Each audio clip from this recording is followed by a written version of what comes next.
Avid gamer Yeonwoo wakes up alone in his apartment and discovers that his parents have left, leaving him a note asking him to buy groceries. He turns on his computer and starts streaming, but his friends urgently advise him to turn on the TV and listen to the news. The TV reports numerous outbreaks of aggression and violence, and a state of emergency is declared. Yeonwoo opens the window and sees people running in panic. Some individuals suddenly become aggressive, brutally attacking and biting others. Hearing noise and screams in the hallway, he cautiously opens the door. A man bursts into the apartment, claiming to be a neighbor. Yeonwoo demands that the neighbor leave, but he refuses. The gamer pulls out a knife and points it at the neighbor, noticing a bite mark on his arm. The man's eyes fill with blood, and he starts growling, attacking Yeonwoo. With great effort, Yeonwoo pushes the infected man out the door, where he is torn apart by fully transformed zombies. Yeonwoo blocks the door with the refrigerator and starts watching the news on TV. At this time, he receives a message from his mother, informing him that she and his father are also hiding, but he cannot reach them due to a poor signal. The TV reports that the infected are attacking and eating other people, and strongly advises everyone to stay away from them. It is mentioned that the virus is transmitted through bites and open wounds, and authorities recommend stocking up on supplies for at least 60 days. Yeonwoo starts rationing the remaining food to make it last as long as possible. He uploads a photo to social media asking for help and provides his location. Then he attaches his phone to a drone, hoping to catch a signal at a higher altitude, but this plan fails as the battery quickly runs out. The gamer looks out the window and sees a police officer trying to fight off zombies on the street, but they quickly overwhelm her. Yeonwoo shouts to her from the window, but unfortunately, he cannot help. Hearing noise at the door, he notices that one of the zombies has broken in and is trying to enter the apartment. Realizing that fighting the infected is useless, Yeonwoo runs to the balcony. At the last moment, he dives, and the zombie falls down from the height. After this, he reinforces the door for additional security and starts a video blog about his survival. A week later, when the water supply runs out, the gamer begins to empty the home bar. Despite being intoxicated, he takes precautions and tapes up the windows of the apartment to avoid attracting attention from outside. The news reports that zombies retain remnants of their minds and can perform simple actions, such as opening doors, with some capable of more complex behaviors. After 2 weeks, while in a state of intoxication, the guy begins to see hallucinations of his relatives. He realizes that these are just illusions and cries from despair and loneliness. Using a selfie stick, he records a video, talking about how he considers his survival a miracle. Suddenly, he receives a voice message from his mom. His parents and sister were hiding in his father's office. However, zombies broke into the office, and Yeonwoo hears his family being eaten alive. In despair and grief, he screams, realizing he has lost all his loved ones. Desperate, he grabs a golf club, runs into the corridor, shouting, and starts beating the infected. The noise attracts a horde of zombies, and he has to flee through the corridors. Yeonwoo hides and then cautiously returns to his apartment. On the 20th day, he notices explosions in the city center. The electricity goes out, and there is no more water in the tap. Having lost his entire family and realizing that his chances of survival are almost nil, Yeonwoo decides to end his suffering. He attempts to hang himself, but suddenly notices a laser pointer aimed at him from the house opposite.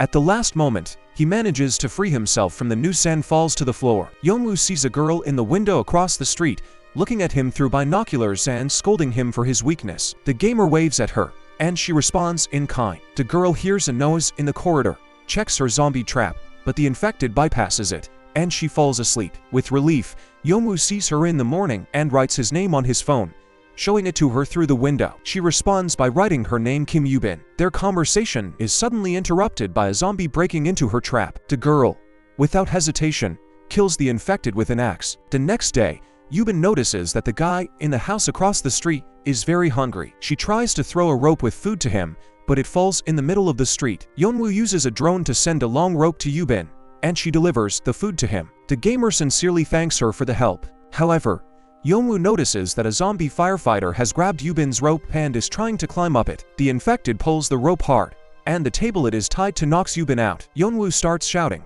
throwing bottles, and tries to attack the zombie with the drone, but it grabs and breaks it. The firefighter clings to the girl's balcony, but she comes to just in time and chops off his hand with an axe, sending him crashing to the pavement. At night, the gamer decides to search for food in the neighboring apartments. In one of the apartments, he finds a large amount of climbing and camping gear, indicating that the owner was an avid traveler. Yeonwoo starts gathering food but is attacked by an infected neighbor. Fortunately, he manages to escape danger and return to his apartment with the supplies.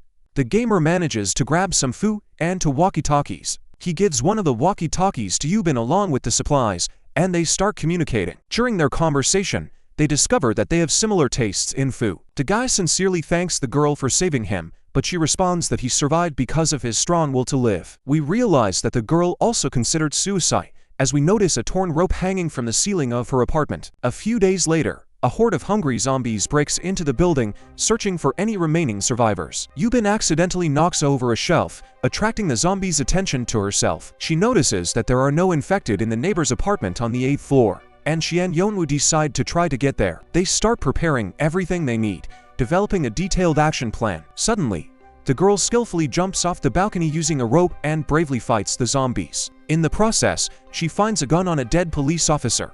The number of infected becomes overwhelming, and one of them lunges at Yubin. Just when it seems she is facing certain death, Yeonwoo arrives in time to save her. They run into the building, and on the 8th floor, one of the zombies spots them. His scream attracts the others, and the zombies rush at the people. All the doors are locked, and it seems like the end for them. Unexpectedly, one of the doors opens, and a man pulls them inside. The rescuer shares water with them, and informs them that the radio has been talking about rescue teams searching for survivors across the country, and that helicopters will soon arrive in this area. The duo is suspicious of the stranger and waits for him to drink the water first. Once they confirm that the water is not poisoned, they ask for canned food, which they don't check since it is hard to poison its contents. Yubin notices photos of the rescuer's wife and child in the apartment, as well as baby bottles, but there is no one else around. When she asks the man about the child, he strangely replies that he has no children. Yeonwoo loses consciousness, and the man ties him up. The girl begins to understand that the rescuer is hiding some dark secret and that this is probably not his apartment. The man drags the weakened Yubin into another room to feed his infected wife, who has been starving for several days. He loosens the rope tying his wife so that she can reach Yubin. The girl screams in horror, and this attracts Yeonwoo's attention. He comes to his senses and points a gun at the man, but the man drops the rope, and Yeonwoo grabs it, dropping the gun in the process. The man offers the gamer to release the rope, promising to let him live. The rope slips out of Yeonwoo's hands, and the screams behind the door quickly cease, suggesting the worst outcome. The man opens the door, and at that moment, Yubin pushes the infected wife onto him, covering her face with a cloth. When the zombie bites her husband, he hugs and strokes her. Yubin shoots, killing both, but the gunshots attract the attention of the zombies. The kids realize there is no way out and decide to end their lives. Yubin hands the gun to Yeonwoo, asking him to shoot her first. The guy raises the gun but hesitates. Suddenly, they hear the sound of helicopters. Rushing to the roof, the zombies follow closely behind. Upon reaching the top, they barricade the door, but there is nothing there, and they realize they are probably doomed. The zombies quickly break through, and the kids run out of ammunition. At this critical moment, a helicopter with armed soldiers on board appears. The soldiers shoot the infected, rescue the kids, and fly away. Already on board, Yeonwoo receives a message indicating that his parents are alive. There are over 50,000 infected in the city. Survivors post on social media, as Yeonwoo did, and rescuers head to them for help. How did you like the movie? Share your thoughts in the comments. Thank you for watching and see you next time.